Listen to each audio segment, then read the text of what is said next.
Well, hi there. I'm Joe Waynes with TurtleWorks. We help companies leverage their existing Microsoft technology. And joining me today is Richard Price from Elate. Richard Price is an EOS implementer. So EOS is the entrepreneurial operating system. And my focus with these streams is really on productivity.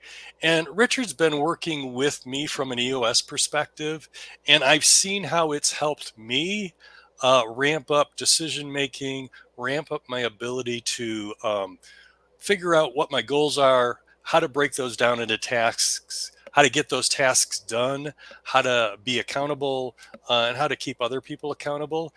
So, in my mind, that's really a great way to improve productivity. So, I invited Richard to join us today and be able to talk a little bit about how he interacts with customers, some of the tools that he uses, some of the questions, the conversations, those kind of things that really help move customers along. So, welcome, Richard. Hi, Joe. Great to be with you. Thanks for inviting me this afternoon. You're welcome. So, Richard has a couple of questions that he likes to start a conversation with when he meets someone new or he's moving into working with a new customer. And those three questions are is like, tell me about the history of the business, what keeps you up at night, and what do you do really well? So, like the first two, I think about pretty often. I tell me about the history of the business. That's a regular conversation I have, and most business owners have that kind of conversation. And then the what keeps you up at night, we all have those conversations too. The third one about what you do really well, I thought was kind of an interesting question, but I want Richard to unpack those three questions and sort of tell us what it is that he gets out of that, and yeah, tell us about that, Richard. Yeah, Joe, we think about those questions a lot. And what intrigues me is, thinking, what's happened with the business? Where has it been? Where is it now? Where are you looking to go in the future? And so just understanding, is there a growth mentality within that leadership team? Are they looking to grow? Is productivity important in their growth path? Is it about driving profit? What's important to them within the business? And so thinking about where the company's been, where are they now, and where are they going, helps us get a sense of whether, we've hit a ceiling, and we all hit ceilings, in our business life, in our personal life, where everything's been going great. We seem to be getting real momentum, real traction in what we're doing. And then we just stall, we hit a ceiling. And sometimes that's the whole business. Sometimes it's just me as one of the leaders of the business. Sometimes it might be my department. And so just trying to understand, what have we hit? What obstacle have we hit that we need to navigate and get past and build that productivity back in there? And so, I know that you said that you like to use that question. I don't know which context you use it in, but that's what I'm thinking when I'm asking that question is just trying to understand what have you hit that's a frustration in the business right now? I'm guessing you come across four scenarios. Somebody who's just trying to survive, somebody who's comfortable and not really thinking about growth, somebody who wants to grow and doesn't know how to do it, and somebody who is thinking growth and is doing it. Is that accurate? Yeah, I mean, those scenarios certainly hit home.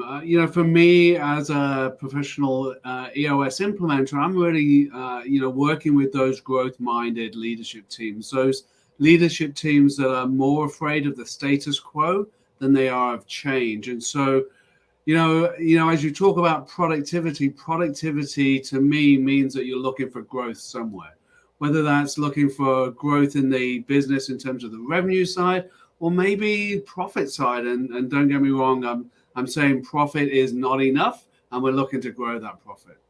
And so I think when productivity comes into it, it's doing things more efficiently to either drive the bottom line profit or productivity to actually allow us to reach more of those great customers that we're out there talking to, or reach more of that revenue growth that we're looking for. And so, around those scenarios, typically what I'm finding is somebody has hit a ceiling, and that ceiling or that frustration perhaps in the business is often down to a lack of that revenue growth.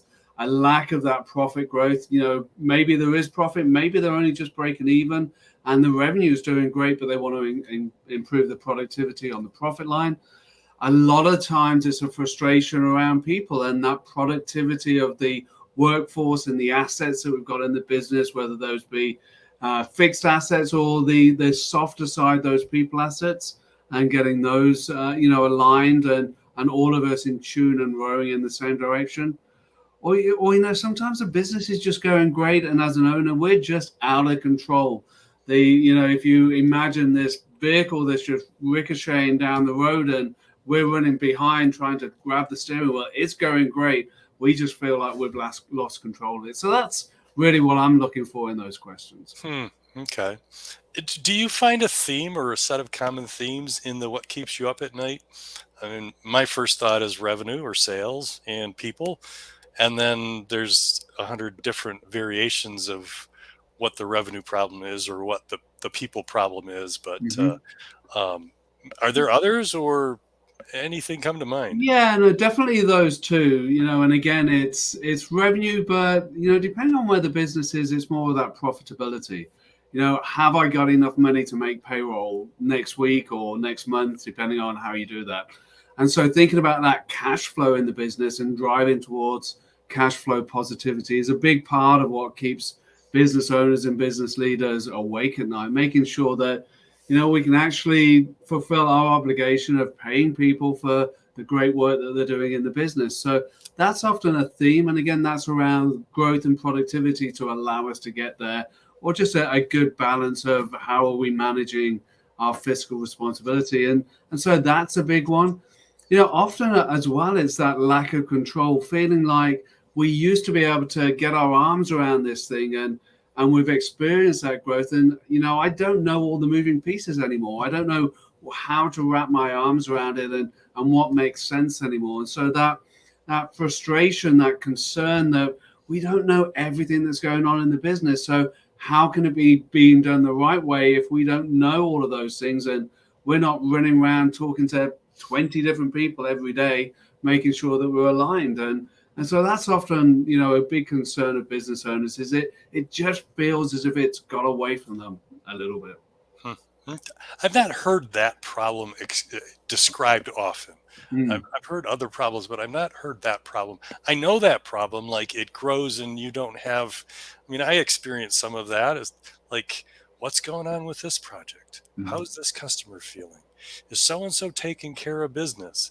And then I've got to schedule calls or ask questions or whatever it is. But there's always a little bit of that kind of thing. And we've experienced some growth, which is a good thing, but that disconnect has occurred a little bit.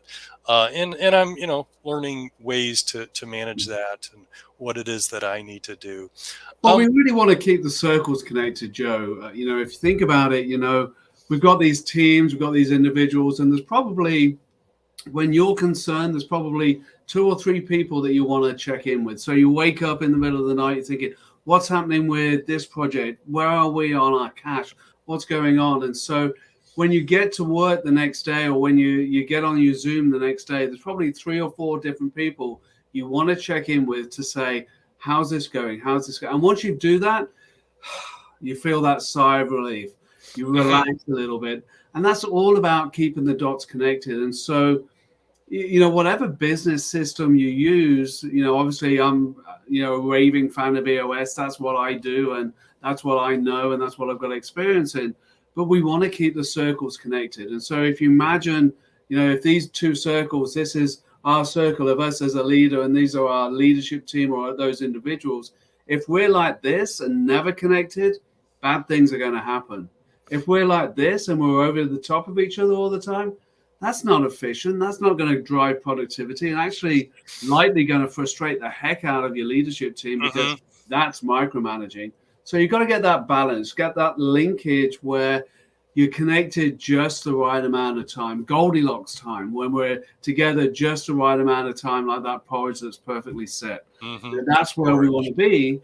And that's, what we set that rhythm in the organization to achieve, that great meeting post to achieve.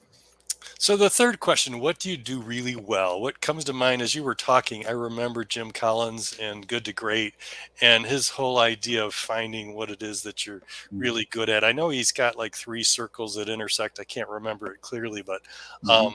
is that what you're going after with that question? Is Yeah, a little bit. So, let's understand where our sweet spot is. And, and with Jim Collins, that's the hedgehog concept that he talks about there it in is. Good to Great. And what we're really looking for is to say, what do you do better than anybody else in the industry space? Maybe that what do you do better is about the way that you use you use your staff in the business, you use the people side of your business. You're just more efficient with that than your competitors out there. Maybe it's the way that you serve your clients or customers. So just understanding where that sweet spot is. And once we've got that sweet spot, we're just really trying to understand what it is so we can focus in on it.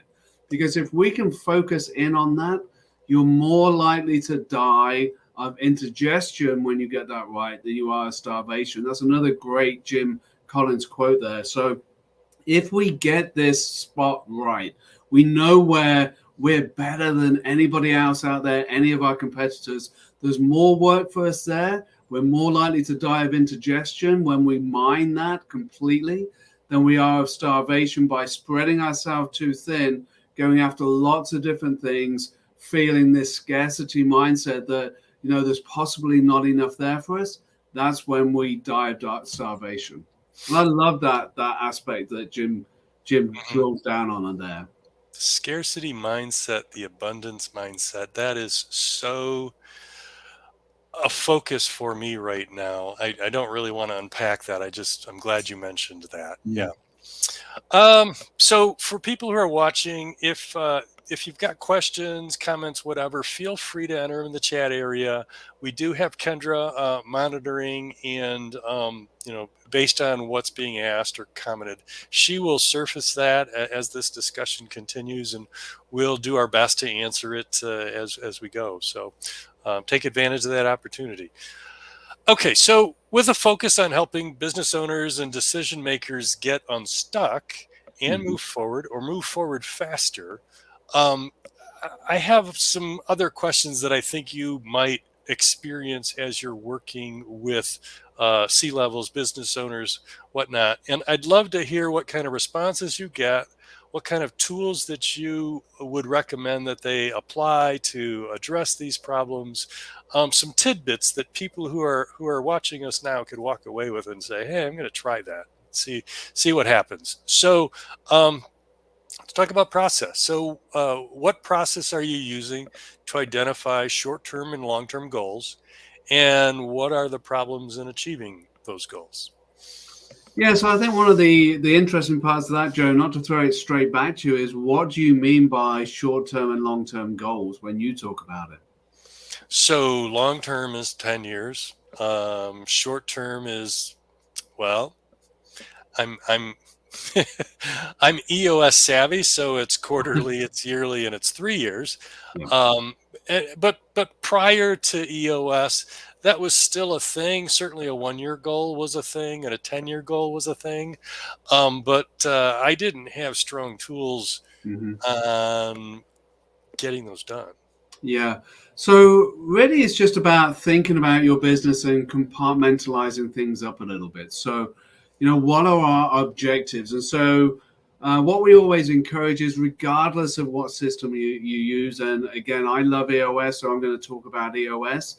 If EOS isn't for you, that's great. That's fine. Just find the system that does work for you and use it with consistency in your business. And the first part of that consistency comes from talking and using the same language. So when we all use the same language, we all know what each other means in the business. So just a very simple tool is to always use the same language when you're talking about things. So if we're talking about this year, okay, so within EOS language, objectives for this year, the key things we've got to get done this year are our goals. And so let's set ourselves 3 to 7 goals for the year. 3 to 7 are the critical things that we have to get done this year, that we just can't pass over. We've got to get those done this year. 3 to 7 and not 27, because If everything's important, nothing's important. So less is more is a critical phase of that. And so let's just decide on those 3 to 7 goals for the year, the critical objectives for the year. That Those sets us up for this year. those 3 to 7 goals, for me, that was an aspect of trust. Mm, That all right, it's just going to be that few, and I'm just going to trust that it's better to do it this way than to have 20 goals. And we just get diluted if we have too many goals. We just can't really address them mhm. amongst everything else that we're doing. So, just wanted to comment on that. Go ahead. Yeah, and so what we're really trying to do is link this thread through the business. So if I'm a contributor in the business, I know what's important that I can do to help this business succeed. And so we do that all the way from that long-term target, that long-term objective. And so anything 5 to 30 years out, you said a 10-year, that's great, Joe. So we have that long-term objective, that big, hairy, audacious goal, as Jim Collins likes to say. Then we step back to that and say, well, what do we need to be at 3 years from now to get us to that point? So we start to bring it closer. We start to bring it into our mind's eye so we can start to visualize and imagine what's it going to be like 3 short years from now. Once we've got that in place, we know we've predicted what our revenue and our profit are going to be. We've predicted something that measures our growth in the business. And then we paint a rich picture of what it's like. What does it feel like to be in Total Works 3 short years from now? Hmm. With that in mind, we then bring the thread even closer to home with that 1 year set of objectives, those 3 to 7 for the year on what we're going to achieve. And then to help us get there this year, we've got to have 90-day objectives. And we call those 90-day objectives rocks. Rocks, again, from Stephen Covey and Vern Harnish. They just feel tangible. You can get your arms around it. You feel great when you smash through your rocks every 90 days.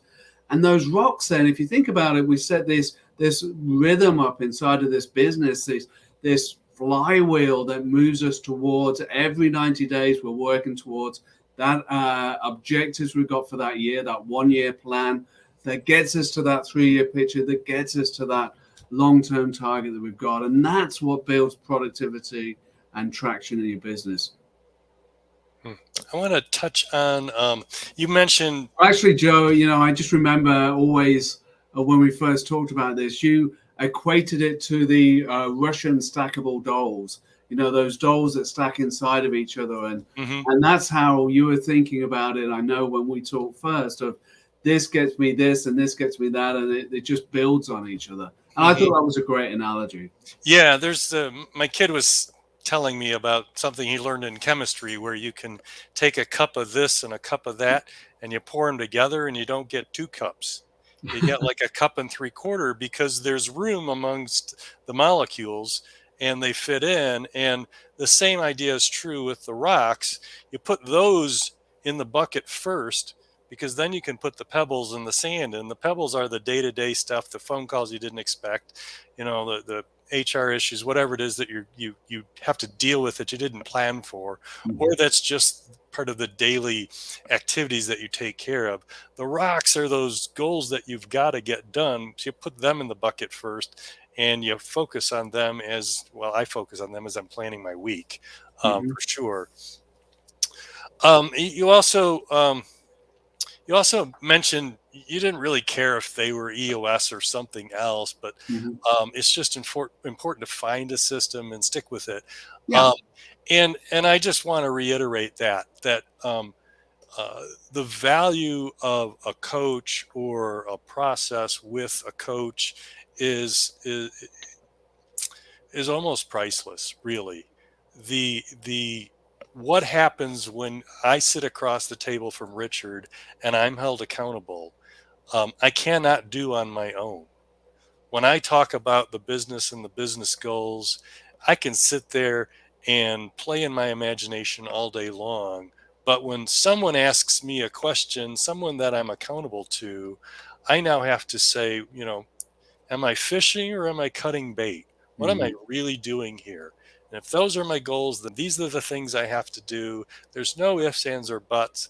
I don't get away with the fudge factor. So I just want to encourage people to, if you don't have a coach, try one. And and you don't marry a coach. So go in it with an end date in mind. That was a mistake I made with my first coach. I didn't have an end date in mind, and I was afraid to break up with that coach. Mhm. Eventually, we did, but yeah, just my thoughts on coaching. Yeah, no, I love that. And one of the things, and again, whatever system works for you, as an individual, as a leader, it's useful to have a peer group, a network that you can talk to of peers. It's useful to have some kind of individual mentor that you work with, but then the business needs a system. And whatever that system is, the business needs that system to be successful. And obviously, I love EOS. I used it in my prior company.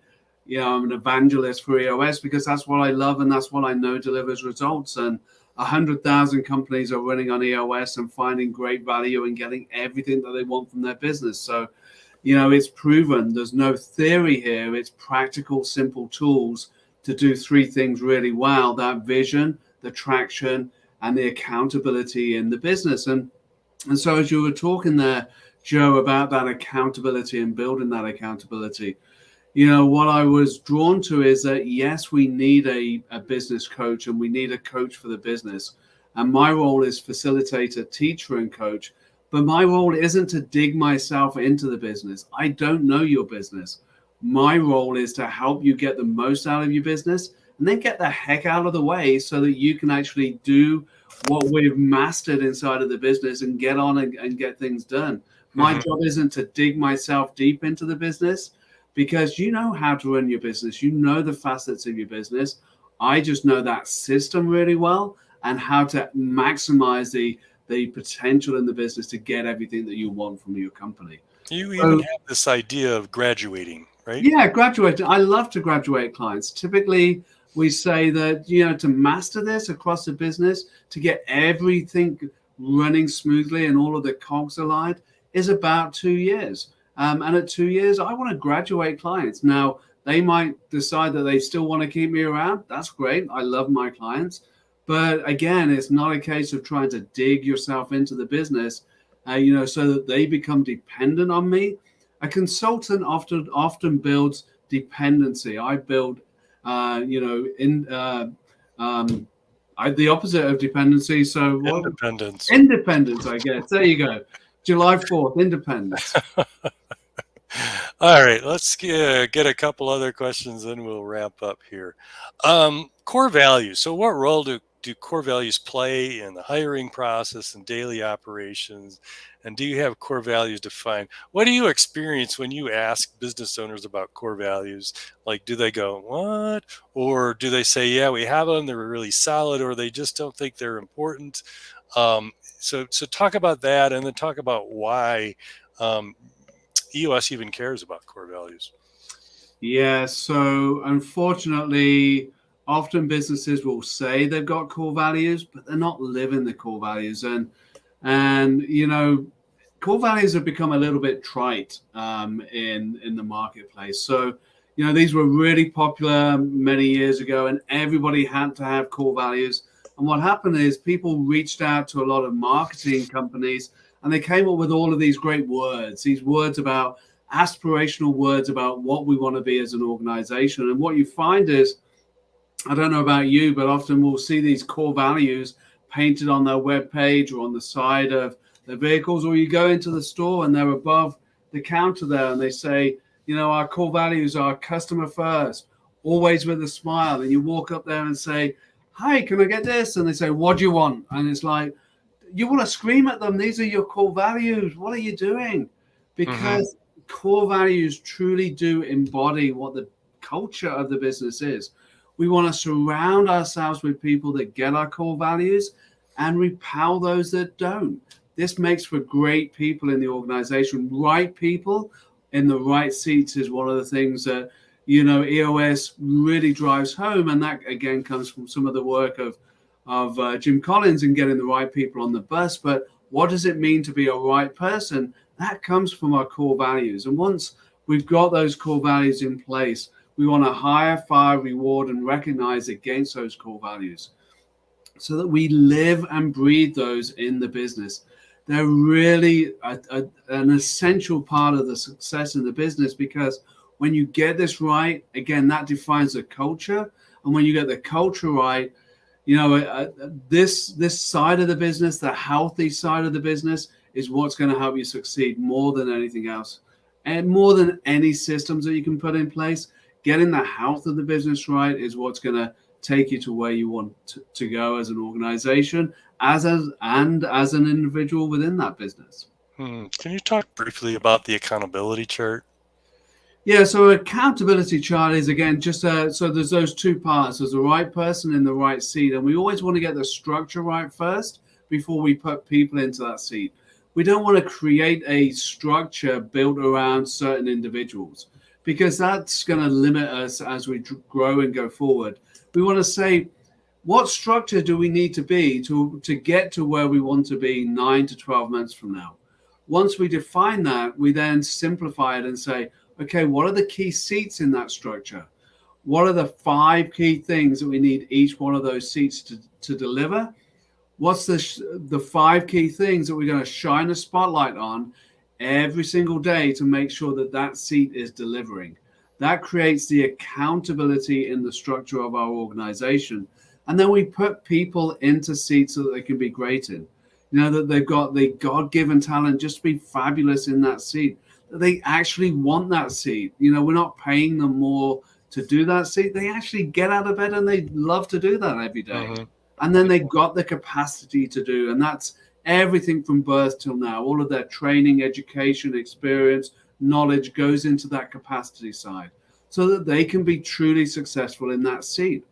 And so once we've got that, we know what a right person is with our core values. We know that they're in the right seat with our accountability chart.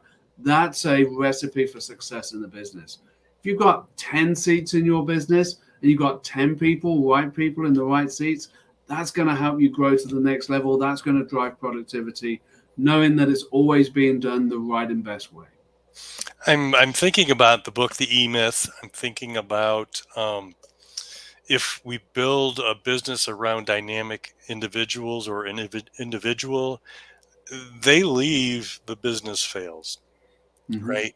But this accountability chart and the idea of having a description of what it is that position does, and then having the people who actually have a passion for that position and the skill for that position, that builds something that will last. So mm-hmm. it lasts beyond a specific individual. So I think that's what you described pretty well.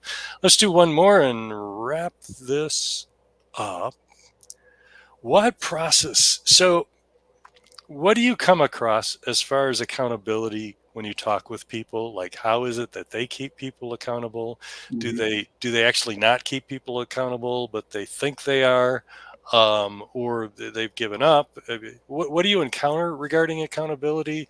And then what is it that you do that keeps people accountable? And what are the skills that you teach your clients regarding accountability? Wow, there's several hours worth of questions in that little snippet, Joe. Wow. So, I think first off, I often get asked, how do I manage my people and keep them accountable? Well, the truth is that you can't manage people to accountability. What we want to create is an environment where accountable people can flourish. Because if we've got the right people, we've attracted them with our core values, and they're in the right seat, they're going to hold themselves accountable because they want to be successful as individuals. So we can't manage people into accountability. One of the quotes I love is that when you decide that you need to manage somebody, that's when you know you've made a bad hiring decision. So we want people that actually thrive in that environment, and we create that environment by being very clear about our expectations. So we have clear conversation about what expectations are, because I don't believe anybody actually goes to work to do a bad job. I think we as leaders do an awful job of telling them what's expected. we don't share with them what it means to be great in the role that they have. And if we can share with them what it means to be great, most people come to work to do a great job. And I just really want to reinforce that. I don't think anybody comes to work to do a bad job. We just do a lousy job of explaining what great looks like.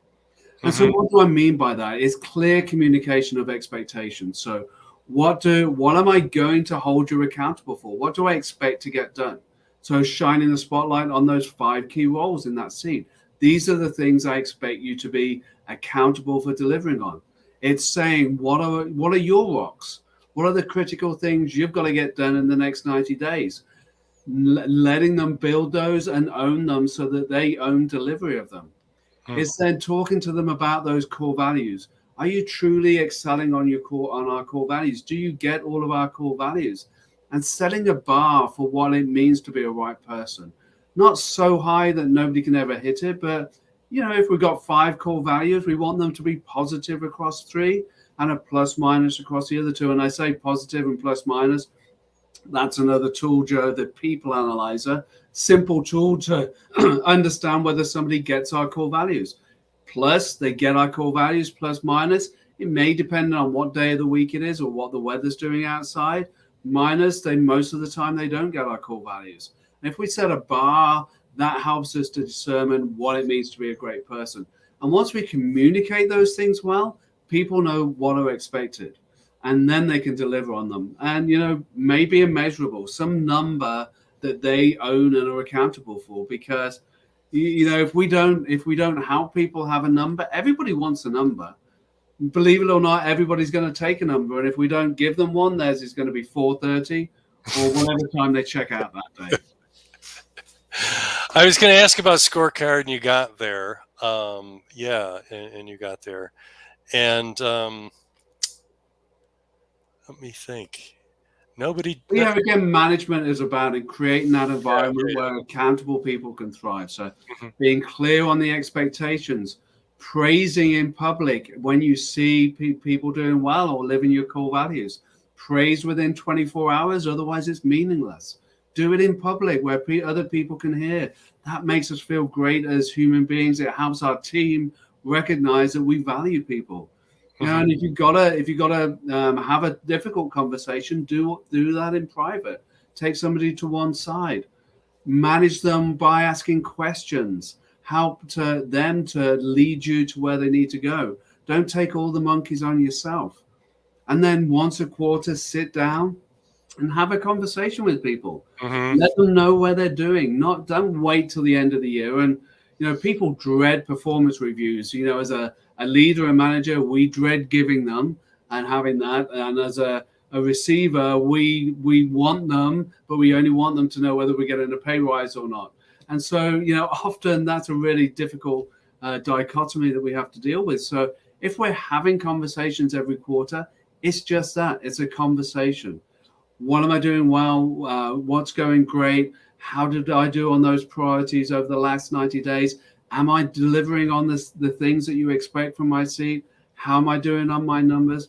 It's just a conversation in a non-threatening environment. I think about the people analyzer, and I think that as you go through it and evaluate your staff, it can become uncomfortable when you realize that so-and-so really isn't in the right seat, or they're not the right person, or whatever.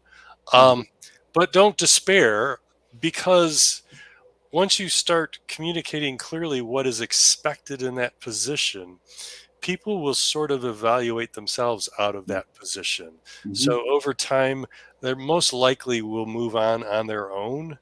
You may have to get to the point where you fire them, but the best advice I ever got about firing is it shouldn't be a surprise to the person being fired. They should know there was an issue.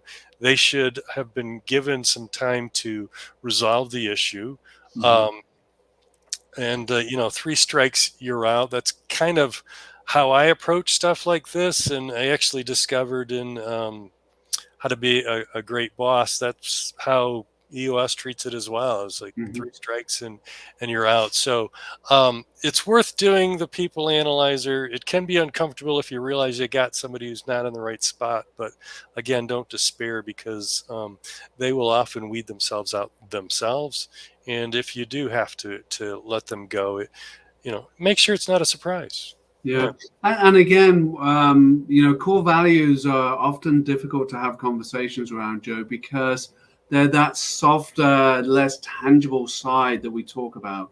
And so people say, yeah, I get the core values. And what the people analyzer does, it allows us to assess, simply, it's a plus minus or a minus, how people are delivering against those core values. And often just by that simple mechanism, we can have some of those conversations. And when we do, we want to explain to them, what do we expect? What are some examples that we've seen of them in the last, few weeks or whatever, where they're either exhibiting those core values or they're not exhibiting them. And so when we have those discussions, having stories, having experience that we can share of what it means to be living that core value, and an anti-core value, what's a clear indication that it's not, is a great way to start those discussions. Hmm. Well, good stuff, Richard. Thank you for your time. So if somebody wants to get a hold of you, they want to ask you a question about EOS or um, something along those lines, how do folks, well, that's how folks get a hold of you right there. Richard Price, certified EOS implementer. And there's his email address, richard Yeah, at 2elate.com and 248-881-5900. you did it all for me, Joe. I did. I did. I Yeah, felt I'm like, happy to connect with anybody on LinkedIn. And one of EOS's core values is help first. And regardless of whatever situation you're going through with your business right now, I'd love to chat. And help in whatever way makes sense. That might be helping you implement EOS. It might be just sharing a simple tool to get you out of a pickle that you're in right now.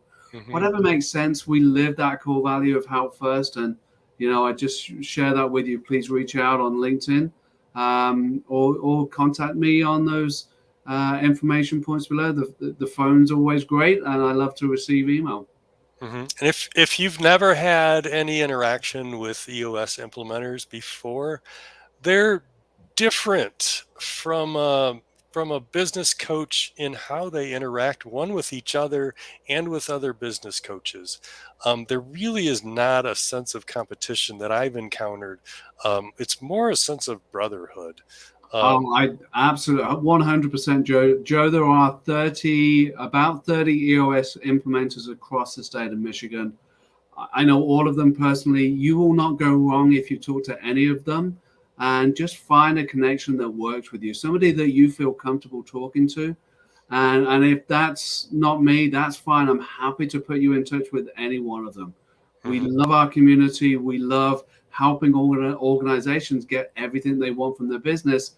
And whichever way that route takes you, whether that takes you to EOS or it takes you to something else, again, I'm happy to share some tools, some ideas, some thoughts, or put you in touch with somebody else that's a better fit for you outside of EOS. I don't know the people, but again, you can make that decision whether EOS is a great fit for you or not. All right, perfect. So if you want to get a hold of me, again, we help companies leverage their Microsoft technology. So Microsoft 365, SharePoint, Teams, Power Platform, business intelligence, robotic process automation. Um, that's us. Feel free to reach out. You need a little help. I got 15 minutes I can give you, no problem. So feel free to reach out to me. If you want to book an appointment, those 15 minutes are easy. Just a couple mouse clicks away and it'll be on my calendar and we can talk. So thanks again for your time, Richard. Thanks everybody for joining us. And again, feel free to comment or share something even after we're done. I'll still read those. So appreciate it. And until next time, you guys have a great day. Thanks, Joe.